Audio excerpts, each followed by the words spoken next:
इस जगह हम धुरवा डैम के ठीक किनारे मौजूद हैं और आप तस्वीर के माध्यम से स्पष्ट रूप से देख सकते हैं छल छल कल कल करती धुरवा डैम का पानी का यह दृश्य है। यहाँ पर जिस तरह से पानी छल छल कल कल कर रही है, यहाँ पर हम मौजूद हैं।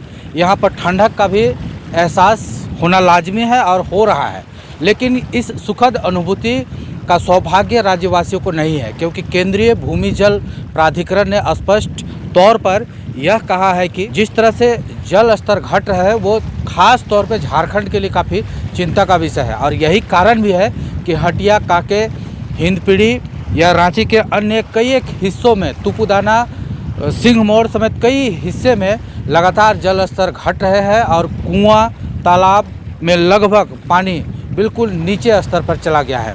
और इसका खामियाजा आम जनों को भुगतना पड़ रहा है, क्योंकि लोगों को पानी के लिए अब काफ़ी परेशानी हो रही है। ग्लोबल वार्मिंग की जो बातें बार बार कही जाती है उस पर कोई अमल नहीं करता है। आज जल स्तर लगातार घट रहा है, उसके पीछे कारण भी हम जैसे मानव ही हैं, क्योंकि लगातार जिस तरह से वृक्षों की कटाई हो रही है और कंक्रीट और सीमेंट छड़ का जाल लगातार जिस तरह से बिछ रहा है धरती पर, यहाँ जल स्तर नीचे जाना तय है। क्योंकि जिस तरह से ये धुरवा डैम है और ठीक इस स्तर के उस साइड दूसरे हिस्से पे अगर आप देखेंगे तो वहाँ पर पानी का स्तर ऊपर है, यानी कि दोन में आप पानी देख सकते हैं। उसका यही कारण है कि यहाँ से वाटर हार्वेस्टिंग के बाद पानी सींचता हुआ दूसरी ओर जा रहा है।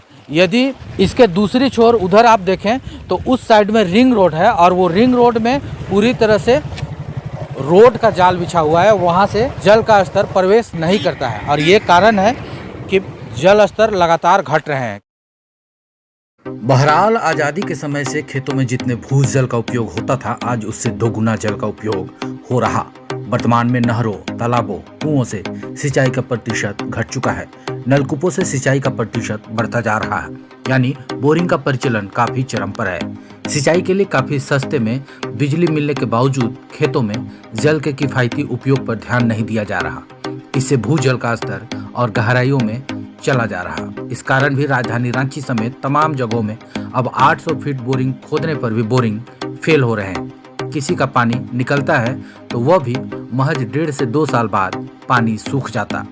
जल स्तर कम हुआ, कई नलकूप भी मृत प्राय हो चुके हैं। इधर वैज्ञानिकों की दृष्टि में जल एक खनिज है। भूमिगत जल को जब तक जमीन की सैकड़ों फीट गहराई से निकालते हैं तो यह एक तरह से जल का खनन करना ही हो जाता है। कहीं कहीं कभी कभी तो यह दोहन इतना भयावह होता है कि सोने के अंडे के लालच में मुर्गी को ही मार देने के बराबर बात मालूम पड़ती है। दोहन व जलवायु बदलाव के कारण के अलावे सीमेंट कंक्रीट से बनी सड़क, भवन आदि के विस्तार में बरसाती पानी के भूजल भंडारों में पहुंचना मुश्किल हो रहा है। खासकर राजधानी रांची समेत चतरा, गोड्डा, हटिया, तुपुदाना समेत अन्य कई जिलों में जल स्तर गर्त में चला गया। भूमिगत जल स्तर काफी गहराई में पहुंच चुका है।